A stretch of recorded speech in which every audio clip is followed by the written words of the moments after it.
Thank you for the opportunity to share some reflections on education for the future from the perspective of the Commonwealth of Learning, or COL. COVID-19 caused the biggest disruption of education in human history, where the closure of campuses affected more than 220 million higher education students worldwide. Most institutions had to pivot to emergency remote teaching. How can we draw on the key lessons learned to shape education for the future? One, digital technologies are here to stay. During the pandemic, the greatest challenges related to digital infrastructure, lack of access to devices, connectivity, electricity. But on the other hand, technology uses continues to grow, with 66% of the world's population connected to the internet. But even within OECD countries, huge disparities exist between students who go to privileged schools and those who study at disadvantaged institutions in terms of access to computers, the internet, and even a quiet place to study at home. Teachers too were not prepared for the sudden transition to online learning. A study in the US and Canada revealed that over 50% of teachers required help with supporting remote students and needed access to digital materials. Open educational resources were in high demand, and a study conducted by OER Foundation and COL found that over 75% of the respondents expressed the need for OER-based online courses. Two, existing inequalities were further exacerbated and need targeted attention. When crisis strikes, the vulnerable become more vulnerable. It is estimated that 11 million girls will not return to school following the pandemic.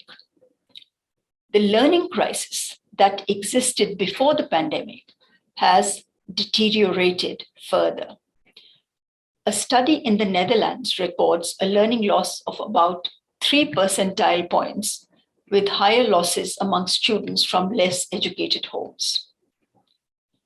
A study in Malawi showed that 31% of students with disabilities spent very little time studying during the pandemic, a situation which is common to many developing countries. Three, the pandemic created a momentum for self-directed learning. How can we build on this experience to create learning societies? There was a phenomenal increase in MOOC enrollments, not just of global brands such as Coursera, but universities too, which had earlier hesitated to offer online courses, came forward to offer MOOCs, especially for professional development.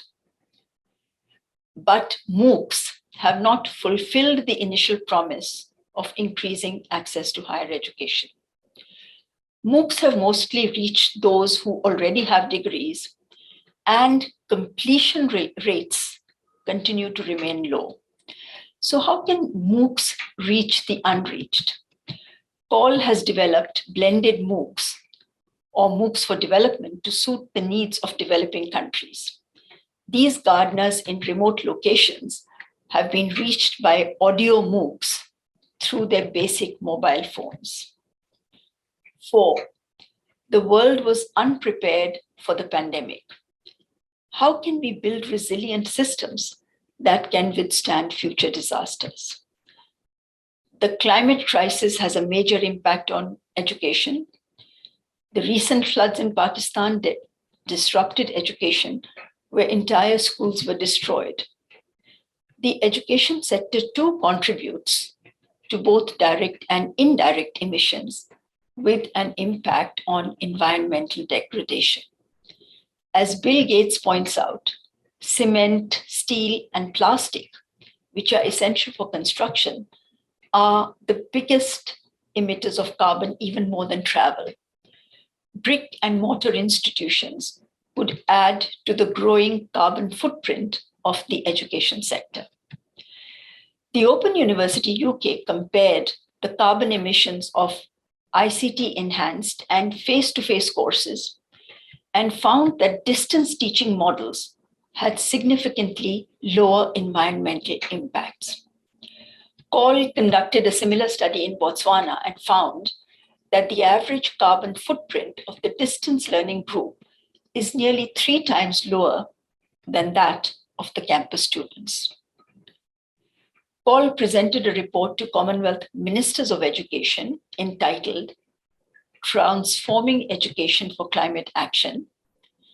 This report provides a roadmap for how ministers of education can climate-proof education systems, build skills for blue and green economies, and promote education for climate action.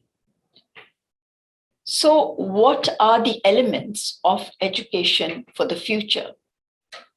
First, the future will be a blend of online and in-person approaches using a range of technologies that are affordable, accessible, and available. Because of the existing digital divide, technology must be placed in an appropriate social, cultural, and political context. Second, in order to address the growing inequalities, governments and institutions need to develop policies that address the needs of the last person in the queue: women, girls, those in remote regions, and persons with disabilities. The policies that target the margins are also more effective in serving the center. Third, we need to create an ecosystem of lifelong learning with opportunities for skilling and reskilling throughout life. Fourth, we need to adopt a green learning agenda. This would mean developing skills for green jobs and life skills for a more sustainable and just future. In short, education for the future is quality education that is affordable and accessible for all. It is education that leads to sustainable development and results in modeling sustainable behaviors that lead to the prosperity of the people and the planet. With that, let me thank you for your kind attention.